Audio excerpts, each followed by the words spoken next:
Hey guys, this is Mark chapter 6. Jesus left there and went to his hometown, accompanied by his disciples. When the Sabbath came, he began to teach in the synagogue, and many who heard him were amazed.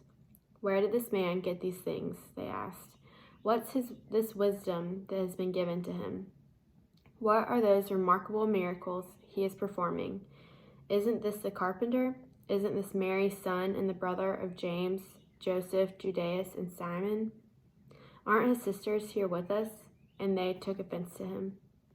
Jesus said to them, "A prophet is not without honor except in his own town, among his relatives, and in his home."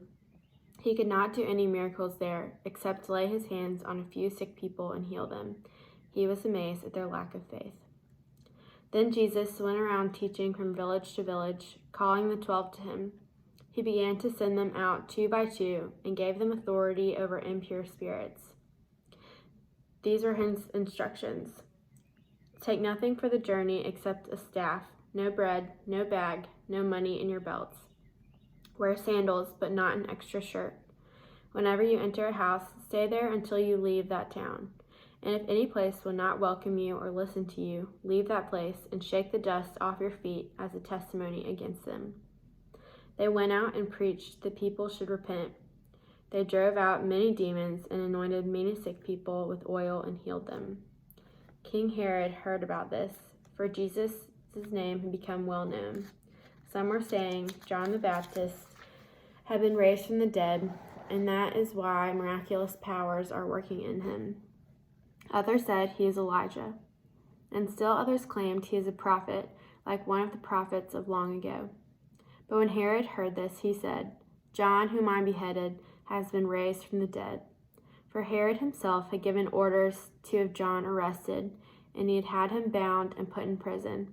He did this because of the Herodians, his brother Philip's wife, who he had married. For John had been saying to Herod, "It is not lawful for you to have your brother's wife." So Herodias nursed a grudge against John and wanted to kill him, but she was not able to, because Herod feared John and protected him, knowing him to be a righteous and holy man. When Herod heard John, he was greatly puzzled, yet he liked to listen to him. Finally, the opportune time came. On his birthday, Herod gave a banquet for his high officials and military commanders and leading men of Galilee. When the daughter of Herodias came in and danced, she pleased Herod and his dinner guests. The king said to the girl, "Ask me for anything you want, and I'll give it to you." And he promised her with an oath, "Whatever you ask, I will give you, up to half my kingdom." She went out and said to her mother, "What should I ask for?" "The head of John the Baptist," she answered. At once the girl hurried into the king with the request, "I want you to give me right now the head of John the Baptist on a platter." The king was greatly distressed, but because of his oaths and his dinner guests, he did not want to refuse her. So he immediately sent an executor with the orders to bring John's head.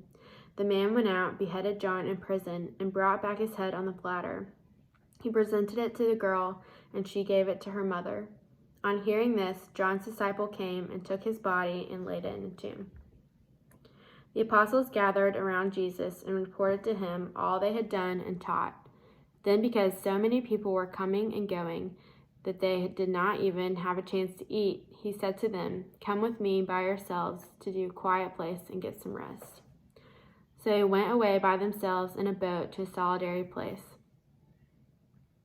When many who saw them leaving recognized them and ran on foot from all their towns and got there ahead of them. When Jesus landed and saw a large crowd, he had compassion on them, because they were like sheep without a shepherd. So he began teaching them many things. By the time it was late in the day, so the disciples came to him. "This is a remote place," they said, "and it's already very late. Send the people away so that they can go to the surrounding countryside and villages and buy themselves something to eat." He answered, "You give them something to eat." They said to him, "That would take more than half a year's wages, and are we to go and spend that much money on bread and give it to them to eat?" "How many loaves you had?" he asked. "Go and see." When they found out, they said, 5 and 2 fish. Then Jesus directed them to have all the people sit down in the groups on the green grass. So they sat down in groups of hundreds and fifties. Taking the 5 loaves and the 2 fish, and looking up to the heaven, he gave thanks and broke the loaves. Then he gave them to the disciples to distribute to the people. He also divided the 2 fish among them. When they ate and were satisfied, and the disciples picked up 12 baskets full of broken pieces of fish and bread, the number of men who had eaten was 5,000. Immediately Jesus made his disciples get into the boat and go on ahead of him to Bethsaida, while he dismissed the crowd. After leaving them, he went up on the mountainside to pray. Later that night, the boat was in the middle of the lake, and he was alone on land. He saw the disciples straining at the oars, because the wind was against him. Shortly before dawn, he went out to them, walking on the lake. He was about to pass by them, but when they saw him walking on the lake, they thought he was a ghost. They cried out because they all saw him and were terrified. Immediately spoke to them and said, "Take courage, it is I, don't be afraid." Then he climbed into the boat with them, and the wind died down. They were completely amazed, for they did not understand about the loaves, and their hearts were hardened. When they had crossed over, they landed at Gennesaret and anchored there. As soon as they got out of the boat, people recognized Jesus. They ran throughout the whole region and carried the sick onto mats wherever they were heard. And whenever he went into villages, towns, or countryside, they placed the sick to the marketplace. They begged him to let him touch even the edge of his cloak, and all touched were healed.